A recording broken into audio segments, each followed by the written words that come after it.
Hello everyone, myself Satish Kalra. Welcome all of you in my channel Ultimate Science by Satish Kalra. And students, today we are doing chapter number 1 basic concept in chemistry of class +1. And in my today's video, I will cover the topic concept of limiting and access reactant and its advantage under the topic stoichiometry in chemical equations. बच्चे आपने मेरे पिछले video में स्टोइचोमेट्री इन chemical equations के बारे में पढ़ा और वहां हमने देखा there are three type of relations. One is mass mass relationship, second है मास वॉल्यूम रिलेशनशिप, अब थर्ड है वॉल्यूम वॉल्यूम रिलेशनशिप। आज उसी को ही हम आगे एक्सटेंड कर रहे हैं और टॉपिक ले रहे हैं लिमिटिंग एंड एक्सेस रिएक्टेंट। अब क्या होता है लिमिटिंग रिएक्टेंट, क्या होता है एक्सेस रिएक्टेंट, कहाँ हमें ये फाइंड आउट करने पड़ेंगे और क्या इसका एडवांटेज है। सो फर्स्ट ऑफ ऑल हमें किस क्वेश्चन में लिमिटिंग रिएक्टेंट या एक्सेस निकालना है और होता क्या है लिमिटिंग रिएक्टेंट या एक्सेस रिएक्टेंट। सबसे पहले बात आता है लिमिटिंग रिएक्टेंट और this is also called limiting reagent. Limiting word बना है लिमिटेशन से, यानी कि जिसकी कमी हो। सपोज करो मैं एक एग्जांपल ले रहा हूं, मान लो आपको टीचर ने स्कूल के अंदर आपको बोला कि आपको एक बुक लेके आनी है। उन्होंने बुक का टाइटल नोट करवा दिया, आप अपने घर गए, आपने अपने पेरेंट्स से पैसे डिमांड किए कि मुझे पैसे दे दीजिए, मुझे बुक लेके आनी है। उन्होंने 500 रुपीज दे दिए और आप उस 500 रुपीज को लेके मार्केट में गए और चांस की बात है जब आपने बुक सेलर से बुक डिमांड की, उन्होंने बुक निकाल के दी और उन्होंने डिस्काउंट वगैरह काटने के बाद बोला कि 540 रुपीज है बुक की कॉस्ट। अब आपके पास उस समय कितने हैं 500, यानी कि आपके पास क्या है शॉर्टेज है। इसका मतलब क्या है, आपके पास अवेलेबल है 500 रुपीज और जो बुक आप परचेज करना चाह रहे हैं उसकी कॉस्ट है 540। इट मीन्स अवेलेबल अमाउंट जो है वो रिक्वायर्ड अमाउंट से क्या है, कम है। तो यदि किसी रिएक्टेंट का अवेलेबल अमाउंट या अवेलेबल डाटा उसके रिक्वायर्ड डाटा से कम आता है, यानी कि इफ अवेलेबल डाटा और if available amount of any reactant is less than its required amount, then this is called limiting reactant. So if available amount या available data कुछ भी हो सकता है of any reactant is less than its required amount or data, then that reactant is called limiting reactant.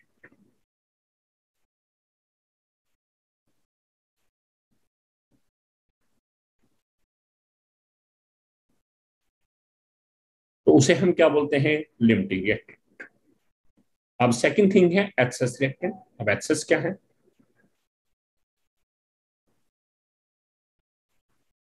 अब वही condition लेके चले कि आपको टीचर ने एक बुक लेके आने के लिए बोला, आपने अपने पेरेंट्स से लिए पैसे, 500 रुपीज पेरेंट्स ने दे दिए। आप उन 500 रुपीज को लेके मार्केट में गए, बुक परचेज करने के लिए बुक सेलर को बोला, टाइटल दिया कि बुक मुझे दे दीजिए।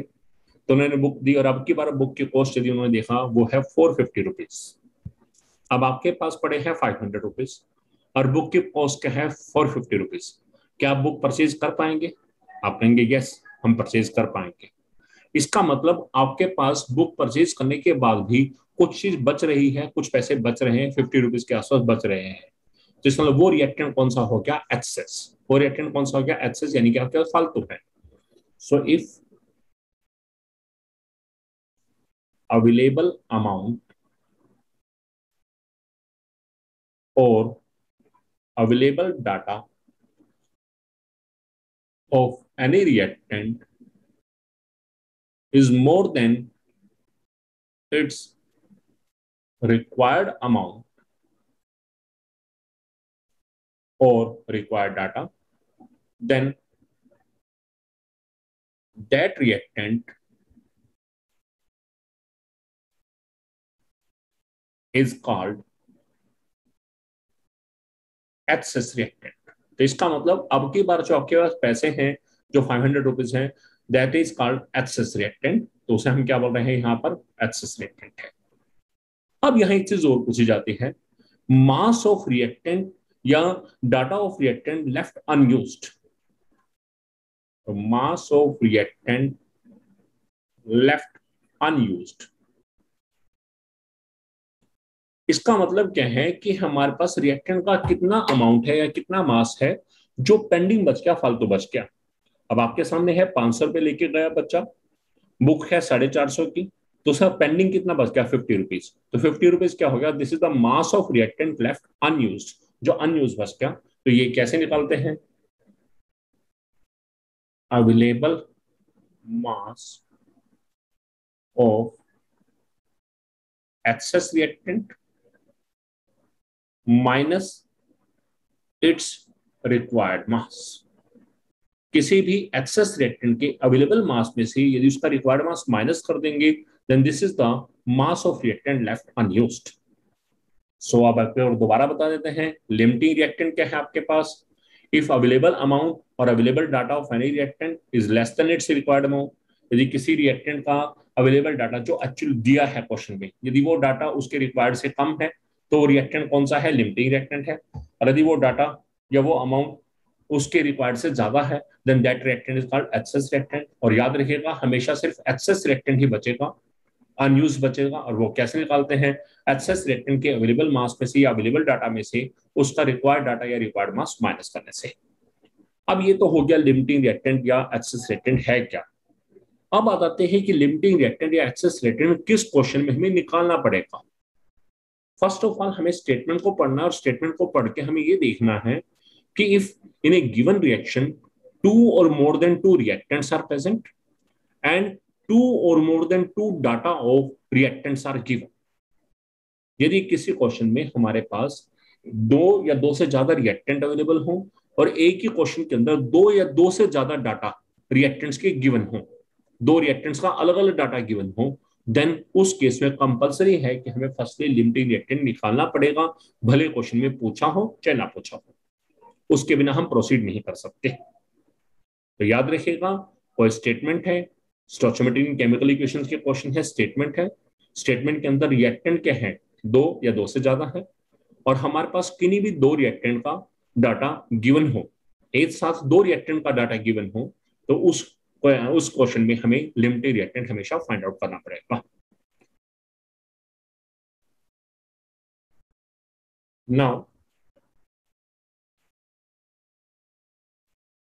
Now advantages of limiting reactant.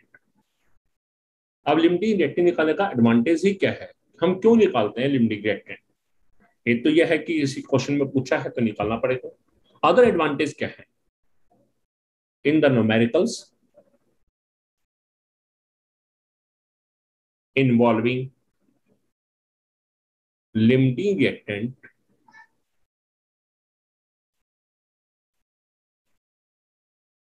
all the values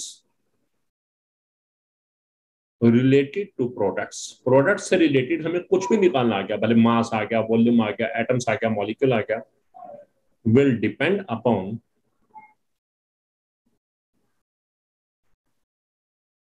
available data of limiting reactant. तो प्रोडक्ट से रिलेटेड कुछ भी इंफॉर्मेशन निकालनी आ गई तो वो लिमिटिंग रिएक्टेंट के अवेलेबल डाटा के बेस पर ही निकाली जाएगी, और ये उसके ऊपर ही डिपेंड करेंगे। This is the advantage of limiting reactant. अब हम एक क्वेश्चन लेने जा रहे हैं। Now see the statement. 2000 gram of N2 gas react with 1000 gram of S2 gas to form ammonia gas according to the equation. N2 gas plus S2 gas that give NH3 gases. आप जरा इस question को ध्यान से देखें तो इस reaction में हम क्या देख रहे हैं? There are two reactants, one is N2, second is S2, and two data that's given 2000 gram of N2 gas. N2 gas का मास बता रखा है 2000 gram, this is the available mass, and 1000 gram of S2 mean S2 का mass बता रखा है 1000 ग्राम। यानी कि एक ही रिएक्शन में दो रिएक्टेंट दिख रहे हैं और दोनों का डाटा गिवन है। इसका मतलब इस क्वेश्चन में हमें लिमिटिंग रिएक्टेंट फाइंड आउट करना पड़ेगा, भले क्वेश्चन में पूछा हो चाहे ना पूछा हो। आगे देखिए, will any of the two reactants remain unreacted. आगे पूछा है कि क्या कोई ऐसा रिएक्टेंट है जो अनरिएक्टेड बचेगा, यानी कि जो पेंडिंग बच जाएगा। इफ यस, यदि कोई बचेगा, विच वन, उसका नाम क्या है, and what would be its mass, और उसका मास क्या है, यानी कि कितना रिएक्टेंट बचेगा। तो हम जानते हैं बचता कौन है? एक्सेस रिएक्टेंट, यानी कि लिमिटिंग भी निकालना और एक्सेस भी निकालना है। Calculate the mass and volume of ammonia gas form. आप जरा देखिए तो अमोनिया गैस का फॉर्मूला NH3, और NH3 यहाँ क्या है? प्रोडक्ट है। और हमें प्रोडक्ट का क्या पूछा है, मास पूछा है और वॉल्यूम पूछा है। तो मैंने आपको बताया जिस क्वेश्चन में भी लिमिटिंग रिएक्टेंट यूज हो रहा है उस क्वेश्चन में प्रोडक्ट से रिलेटेड जितनी भी इंफॉर्मेशन है वो लिमिटिंग रिएक्टेंट के अवेलेबल डाटा के बेस पर फाइंड आउट की जाएगी। इसका मतलब हमारे पास सबसे पहला टारगेट क्या है, हमें limiting reactant and excess reactant find out करना है इस क्वेश्चन में। सो जरा देखिएगा, सबसे पहले हम इक्वेशन लिख रहे हैं, N2 gas plus H2 gas that will give NH3 gases। हमने स्टोइचियोमेट्रिक केमिकल इक्वेशन के अपने पिछले वीडियो में देखा भी था कि हमारे पास इक्वेशन होनी चाहिए, सेकंड थी इक्वेशन बैलेंस्ड होनी चाहिए। आप चेक करेंगे तो ये इक्वेशन बैलेंस नहीं है, हमने इसे अब बैलेंस कर दिया। उसके बाद हम इससे रिलेटेड स्टोइचियोमेट्रिक का डाटा यानी कि मोल कॉन्सेप्ट का डाटा लिखेंगे। अब सामने 1 है, this is 1 mole, 3 mole, 2 mole, 1 into 6.022 into 10 के 23 molecules, क्योंकि N2 गैस है। 3 into H2 गैस के 1 मोल में कितने मॉलिक्यूल हैं, 6.022 into 10 के 23 molecules। इसी तरह यहाँ 2 into 6.022 into 10 के 23 molecules। अगली चीज ग्राम मोलिकुलर मास, तो 1 into N2 का ग्राम मोलिकुलर मास 28 ग्राम है, 3 into H2 का ग्राम मोलिकुलर मास 2 ग्राम है, 2 into NH3 का ग्राम मोलिकुलर मास कितना है, 17 ग्राम है। Next is 1 into 1 gram molecule, 3 into 1 gram molecule, 2 into 1 gram molecule। अब आगे 1 into 22.4 litre, 3 into 22.4 litre, 2 into 22.4 litre. अब हमने ये डाटा लिख लिया। अब हम क्वेश्चन की स्टेटमेंट को दोबारा देखते हैं।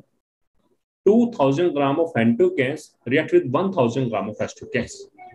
सो N2 का गिवन है 2000 ग्राम और H2 का गिवन है 1000 gram. Now available mass of N2 gas कितना है हमारे पास,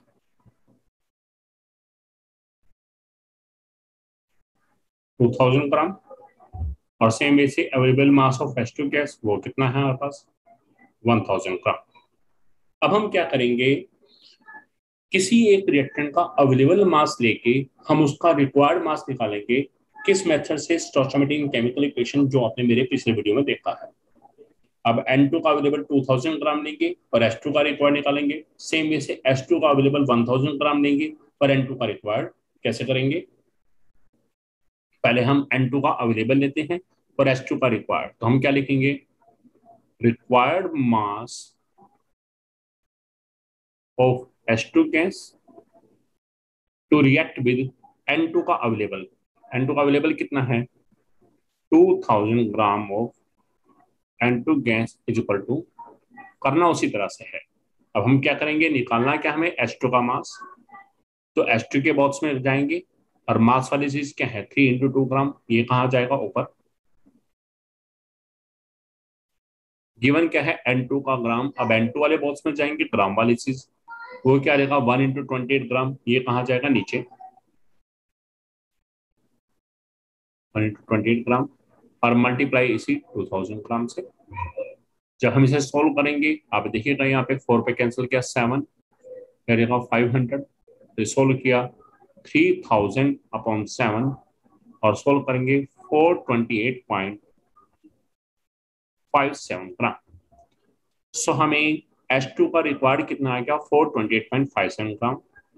अब हम यहाँ पहले वाले पार्ट में हमने क्या किया है, यहाँ पर N2 का अवेलेबल लिया है और H2 का रिक्वायर्ड।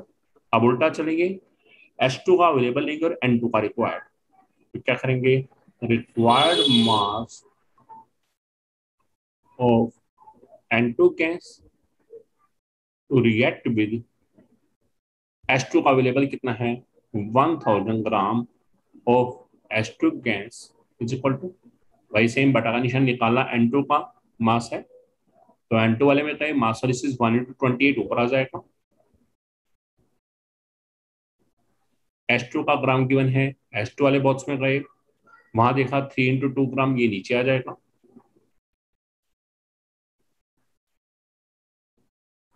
और गिवन क्या है 1000, इससे मल्टीप्लाई, तो जब इसे सोल्व करेंगे 2 पे कैंसिल किया 14, तो ये हमारे पास आ जाएगा 14,000 अपॉन 3, दैट इज 4666.66 ग्राम।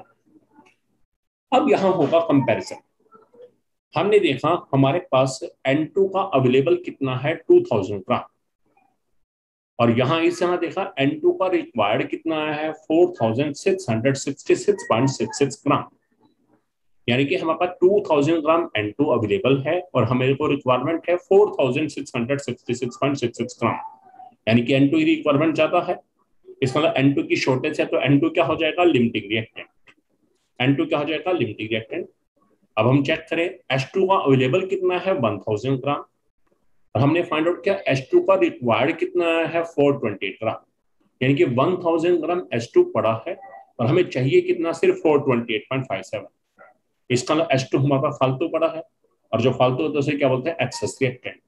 इससे क्लियर हो गया कि N2 जो है वो क्या है लिमिटिंग रिएक्टेंट है और H2 क्या है excess reactant.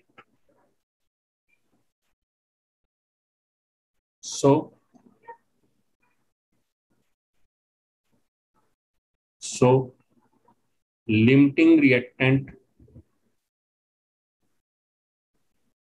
is N2 gas, excess reactant is H2 gas। ये हमने निकाल लिया। अब हमारे पास पहला पार्ट था, first part, will any of the two reactants remain unreacted. आपसे पूछा गया है क्या कोई रिएक्टेंट अनरिएक्टेड बचेगा, यानी कि कोई पेंडिंग बचेगा, तो बचेगा कौन सा एक्सेस, तो आप आंसर देंगे yes, one reactant remain unreacted.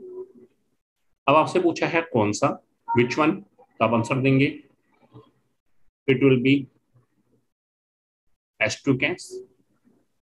And what would be its mass, उसका मास क्या बचेगा, तो आप बताएंगे मास of H2 gas remain unreacted. H2 कितना पेंडिंग बचेगा, आप देखेंगे H2 अवेलेबल कितना था 1000 ग्राम, और H2 रिक्वायर्ड कितना है अभी अपने निकाला, H2 रिक्वायर्ड कितना है ये रहा 428.57, तो ये माइनस कर देंगे 1000 माइनस 428.57, इसे सोल्व करेंगे 571.43 ग्राम, यानी कि H2 हमारे पास 571.43 ग्राम पेंडिंग बच जाएगा। नेक्स्ट इज, अब आपसे पूछा क्या है calculate mass and volume of ammonia gas form. अब हमें अमोनिया गैस का मास और अमोनिया का ही वॉल्यूम पूछा है, और हम देख रहे हैं इस रिएक्शन में कि यहाँ पर हमारे पास इस रिएक्शन में देखें तो अमोनिया क्या है, दिस इज द प्रोडक्ट।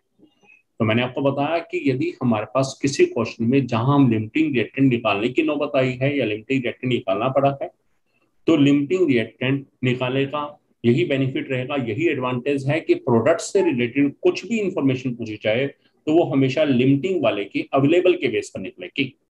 तो लिमिटिंग है हमारे पास N2 और उसका अवेलेबल क्या है 2000 ग्राम देख रहे हैं, तो हमारे पास प्रोडक्ट से रिलेटेड चाहे उसका मास पूछा है, चाहे वॉल्यूम है, एटम पूछा है, मॉलिक्यूल, वो सब N2 के 2000 ग्राम के बेस पर निकलेंगे। तो कैसे होगा, सबसे पहले mass of ammonia gas form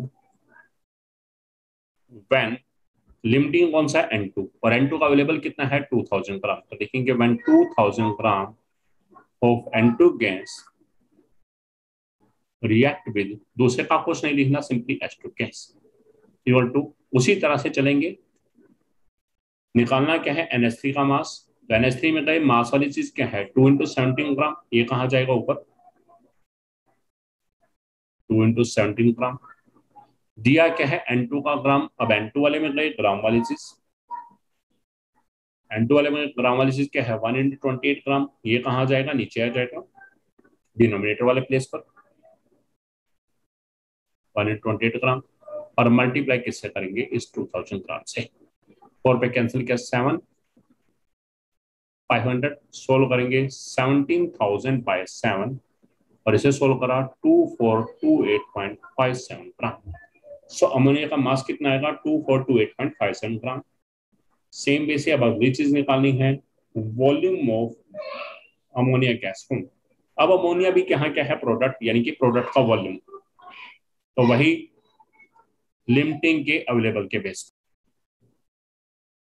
limiting का अवेलेबल, लिमिटिंग है N2 और उसका मास क्या दिया है 2000 ग्राम अवेलेबल, तो क्या लिखेंगे when 2000 gram of N2 gas react with H2 gas equal to वही बटा का निशान। निकालना क्या है अमोनिया का वॉल्यूम, अमोनिया का ये वॉल्यूम वाली चीज क्या है 2 × 22.4 लीटर, ये ऊपर, यह क्या है N2 का ग्राम 1 × 28 ग्राम नीचे, मल्टीप्लाई क्या करेंगे 2000 ग्राम से, 4 पे कैंसिल किया 7, दिस इज 500 और 10 पे कैंसिल करेंगे इसे 3.2, तो जब हम इसे सोल्व करेंगे तो हमारे पास क्या आएगा 3200 litre. So this is the 3200 litre, this is the volume of ammonia gas form. तो यहाँ ध्यान रखना है लिमिटिंग रिएक्टेंट वाले क्वेश्चन में प्रोडक्ट से रिलेटेड कुछ भी इंफॉर्मेशन निकालनी है वो हमेशा लिमिटिंग वाले के अवेलेबल के बेस पर निकलेगी। So this is the concept of limiting reactant and stoichiometry in chemical equations having questions related to the limiting reactant. Hope you learned a lot from my video. If you like my video, then you can share my video and you can subscribe my channel Ultimate Science by Satish Kalra. Thanks a lot.